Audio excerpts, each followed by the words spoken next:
O cemitério do Bonfim é o primeiro cemitério oficial da capital mineira. Ele foi construído e planejado como um dos artefatos, um dos equipamentos, na verdade a palavra correta é essa, um dos equipamentos urbanos que faria parte desse projeto magnífico que foi a construção e a inauguração de uma cidade no final do século XIX, uma cidade que representaria a República. Então Belo Horizonte tem esse estigma, né, de ser uma cidade construída para a modernidade republicana. E o cemitério do Bonfim, ele é um desses equipamentos importantes, necessários. Toda cidade, seja ela qual for, tem que ter um lugar para os mortos. E o cemitério do Bonfim é o cemitério que responderia ao que seria um cemitério republicano, numa cidade planejada para a República.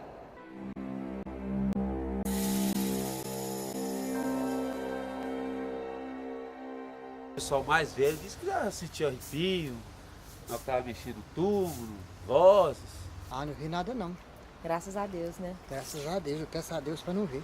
Aqui cada um que chega conta uma coisa de um jeito. Na Loura do Bonfim tem dois tipos de versão. Uma é que tinha um travesti aqui na época que ele se produzia para, né, dentro do cemitério para sair para ganhar a vida de noite, né? Uma das lendas que eles falam. A taxista pegou uma loura no centro, ela veio. Pegou ela lá na Ponça Pena. Isso é tempo do bonde ainda, né? Disse que precisava visitar um túmulo aqui dentro e pede ao motorista que espere por ela. Ela chegava aqui, né, com o táxi aqui e desaparecia. E diz a ele, se o senhor não voltar, o senhor pode procurar nesse endereço. Aí demorou, Ele vai até a casa dessa senhora. que ele bateu lá e a mãe dela saiu e falou, não, com a moça loura pediu para mim esperar ela aqui para ela me dar o dinheiro da corrida. Ele olhou para a cristaleira, em cima da cristaleira tinha porta-retrato e num dos retratos ele identificou a moça que ele havia trazido aqui. Mas, moça loura? Tem moça loura que não é? Eu falei, não, é essa da foto. Ele falou, não, minha filha já morreu. Tem 3 anos. Tandão. Aí ela entrava aqui, saía do outro lado, morreu Maria. Era cano. E outras é porque tinha um rapaz muito antigo aqui no cemitério que era mecânico. Ele era, para a tecnologia da época, ele era bastante evoluído. Então ele conseguiu fazer um carro motorizado que não precisava de piloto.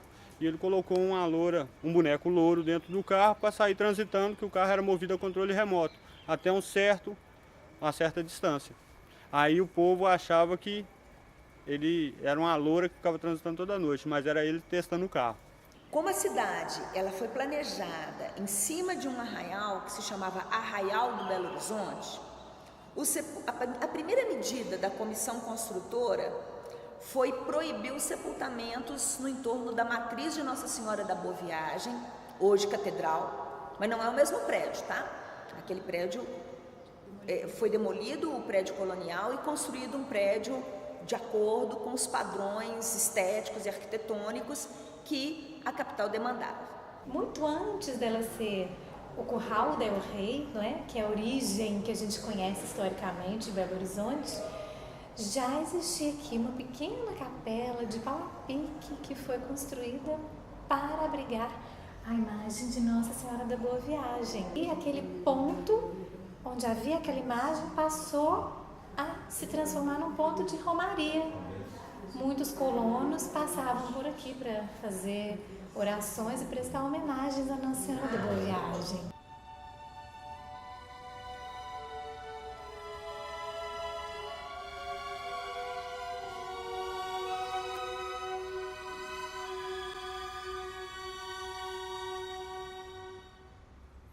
O processo de demolição da Igreja da Boa Viagem não aconteceu de imediato, não.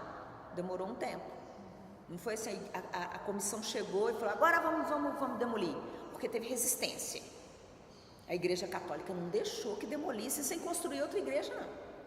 Aí o Pedro Nava, no livro dele, nesse livro de memórias, ele conta como que ele viu aquele terreno ali do entorno da Igreja da Boa Viagem ser revirado e ele via tíbias, crânios sendo misturados com a terra e sendo retirados. Então, assim, o que ele comenta nesse livro dele, ele até fala, é um desrespeito em relação aos mortos, né?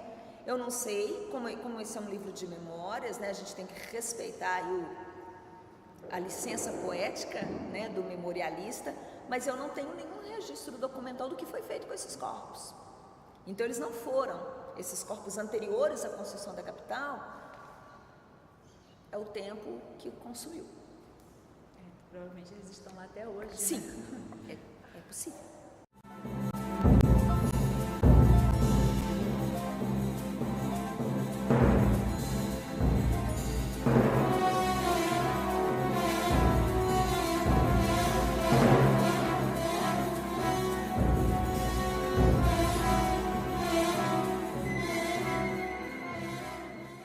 Então, seu Adão, conta pra gente aí o que o senhor sabe. Ouviu falar? Eu ouvi falar de São Bracemi, mas não sei se... Eu nunca vi, não. Eu nunca vi.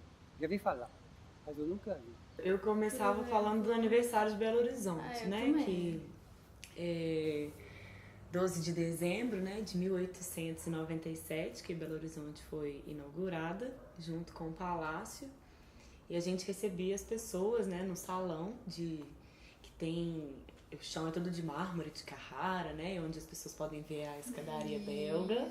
Eu tenho 20 anos de praça, o Adão tem mais tempo. A gente ouve falar que ali era um tipo... Eu esqueci o nome da vila, não sei se é uma vila, que tinha morrido gente e parece assombração. Isso pra mim tudo é lenda, que eu não acredito. E uma curiosidade interessante era que no teto do palácio tem pintado, né? Os ideais de liberdade, fraternidade...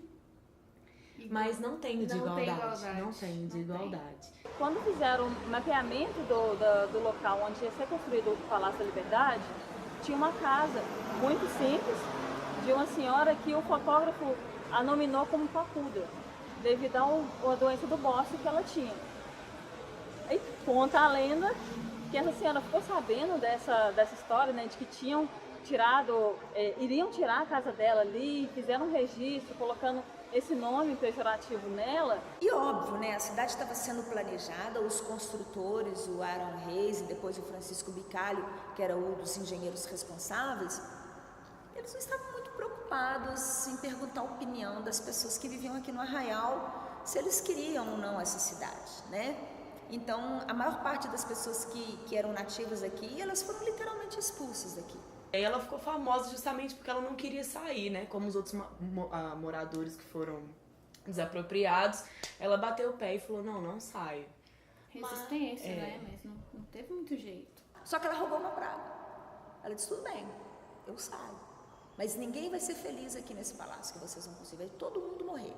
Ela falou, eu vou lançar uma praga, então, nesses governadores. Ela era bruxa e tal, ela mexia com umas ervas, assim, umas coisas. Isso. E o fato é que depois do palácio pronto, os presidentes de província que foram assumindo, não sei se por coincidência ou se por praga da papuda, foi morrendo um atrás do outro.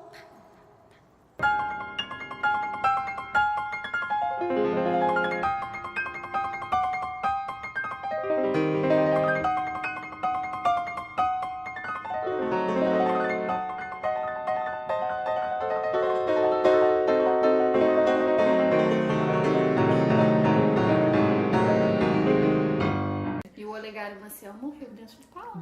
No banheiro. No banheiro. Assim. Dizem que foi fantasma, né? Que ele tava lá tomando banho e tal, e aí de repente ele viu o fantasma, teve um susto, um infarto fulminante, morreu dentro do banheiro. Isso. Aí ele fica passeando lá no palácio até hoje. E ele gosta de tocar piano, né? Tem um piano lá, e de repente as pessoas estão lá e ouvem um piano, assim, abre a porta, tá no vermelho, não tem ninguém.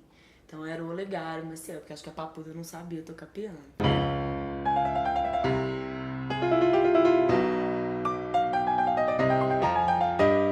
Raul Soares morreu de modo estranho, o Tancredo, Negro. O Juscelino, ele tinha medo da papuda, né? Inclusive ele transferiu, ele foi o governador que transferiu o palácio pro Palácio das Mangabeiras. Porque ele queria fugir da praga da Dona Maria. Da praga da Dona Maria Papuda, porque ele tinha medo. Aí ele mandou construir o Palácio das Mangabeiras, né? Os governadores, a parte do Juscelino, foram morar lá, mas ele não escapou não, né? Que a morte dele também não foi muito explicada, não. Eu acho que Papuda também pode ter um dedinho nessa história, né?